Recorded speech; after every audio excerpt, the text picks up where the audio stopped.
Well, hello everyone. Welcome to Smells Like. I'm Josh. So good to see you. This is Fragrances of the Week. Let's just jump right into it with Sunday. As you know, if you've ever seen my Fragrances of the Week, I do sampling on Sundays. And so this week for Sampling Sunday, I did Silver Mountain Water from Creed. I don't even have the decant or anything to show you because I just had a little sample of it. Used up the sample, really enjoyed wearing it. It was a milder day. That day was before it turned super cold. We've had like super cold weather and snow this week, but the very beginning of the week, it was pretty warm. It was almost spring-like. And so I wore Silver Mountain Water, really enjoyed wearing it. I got really good performance, like it lasted all day, and I really felt like it was performing well. I really enjoy that one. It's kind of weird. It has a nice musk to it, and I think it's pretty unique. So that one is on the maybe list right now in terms of wanting to get a bottle of. So it's on my list of fragrances now that I would like to get a bottle of. So we'll see at what point that happens. So that was on Sunday, Silver Mountain Water. On Monday, I wore one of the fragrances that I have been really obsessed with of late. If you've been kind of following along, you know that I'm on a real Chanel kick right now.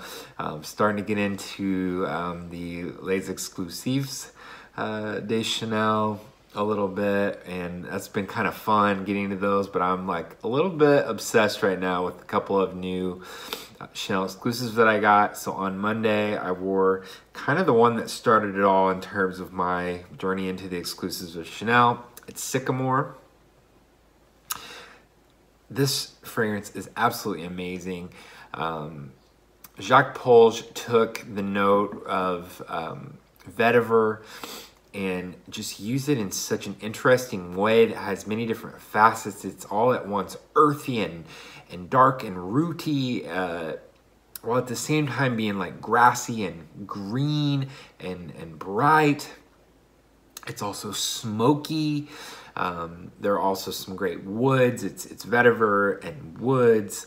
Just a touch of like a sweet tobacco in there.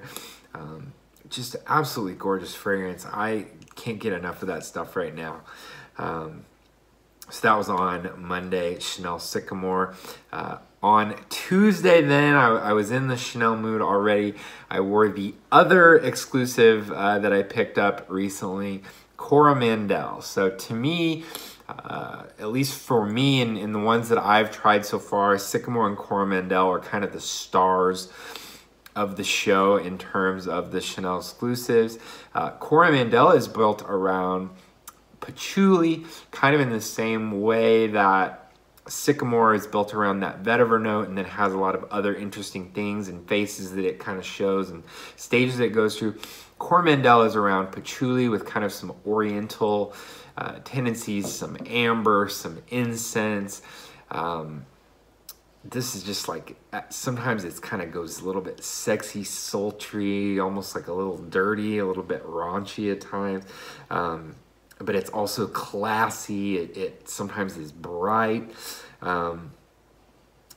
These are real masterpieces, and the fact that I'm loving these two so much has made me want to dive even deeper into the Chanel exclusives. So we'll see. I'm hoping that I can find maybe at least one or two others that I like as much as I like these from the exclusive line. And I think that would be cool if there were any others that wow me the way that these do. So I've got some samples on the way that I'll be trying, so definitely stay tuned to see how the Chanel saga continues. On Wednesday, I wore a fairly new acquisition. This has been on my list for a long time, and I've always waffled back and forth because this one's kind of a shapeshifter on me. I'll explain why in just a minute. This one's from Tom Ford. It's Noir Extreme. So this fragrance is kind of sweet. Sometimes it's dark, playful, sexy. There's a whole lot of stuff going on in this fragrance. I think it's pretty unique for a designer. fragrance. But this thing plays some interesting games on my skin. I've had times when I've worn this and I feel like I can't smell it hardly at all. Like it's not hardly performing at all. And in those times, it also takes on this kind of weird floral, slightly powdery vibe that I don't really dislike, but I don't love either.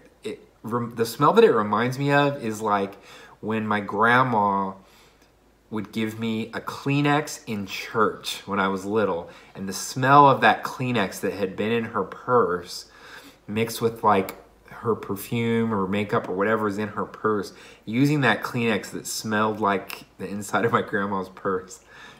There's something about this that sometimes when I wear it, it makes me think of that. But then other times, this comes off like performs amazing, is really deep, and it takes on this depth and this darkness and this kind of sexy vibe that I love. So I haven't really figured this stuff out. It may just kind of have to do with the weather and just kind of, you know, what I'm up to and kind of maybe even like if my body's heating up or stuff like that. Because I've had some kind of okay experiences with this, and then I've had some really great wearings of this. This week was kind of a mixed bag. It started to go that kind of thing that reminds me of my grandma, and then it dried down into the kind of dark, sultry thing. So I think if I'm honest, I haven't really made up my mind on this one. I thought I had finally made up my mind that this was a real gem that I wanted to have, and so I added it to the collection, and now here I am still kind of contemplating that. So hey, we'll see how it goes. Tom Ford Noir Extreme. So by Thursday, the weather here in the Midwest United States had turned really cold. We had a snowstorm come, and then now on the weekend we've had this big snowstorm, and it's been freezing cold and all kinds of snow and everything. So I busted out some kind of warm or you know, cold weather scents that are more warming. On Thursday, I went with Layton from Parfums de Marly. This is a crowd pleaser of a niche fragrance. Really high quality ingredients, but with really kind of a mainstream DNA. It's tonka and vanilla, cardamom and apple, mandarin orange. There's a really nice natural lavender in this that I like. And I'm not typically a big fan of lavender scents or lavender notes. Sometimes it can be kind of screechy and harsh. This is just so smooth. I really, really like this stuff, and especially in the cold weather, there's just something about it it's warming, it's comforting, but it also just is really pleasant. Like every time I would smell this in the air around me when I was wearing it, I just kept thinking, like, being reminded of how much I like this. Like each time I would get a whiff, because, you know, you hear some criticism of this because it does have a little bit of a mainstream vibe. And so there's always a part of me that's like, is it really that good? Am I wrong? You know, it's like as I get into stuff like Chanel and feel like I've become like a little bit higher brow, it's like, was I wrong about the other stuff that I liked that's more basic? And I don't think I was wrong. I think that there's room for the basic stuff too, kind of the more mainstream stuff too. And that's what this is. And it's just really the mainstream DNA done up and really in a high quality way. So really enjoy wearing Layton in colder weather. Friday, got a new fragrance in that day in the mail and wore it for my fragrance of the day. I did a first impressions video talking about it. This one is Bentley Intense, or Bentley for Men Intense from the Bentley Car Company. So this is a powerhouse of a fragrance. It opens up kind of boozy, and then it's all about this incense and like dry woods, like cedar chips.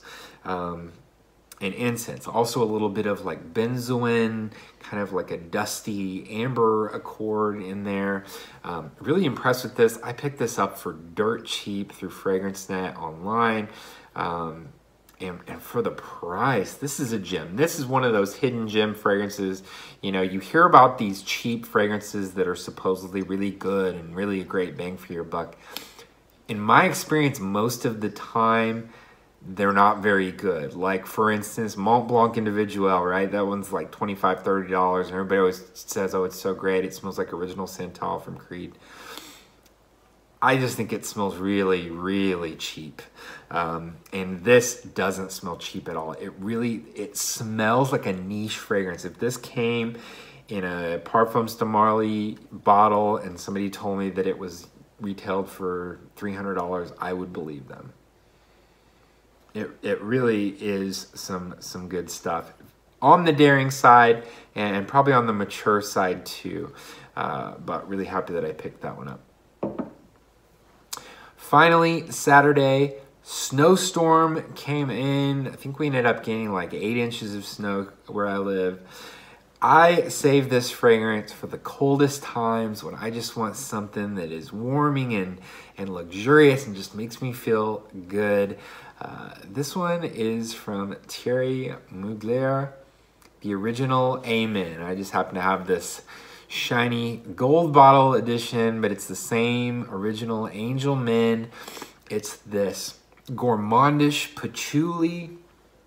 It's got chocolate and coffee and all manner of things. It's got that weird kind of tarry, strange opening.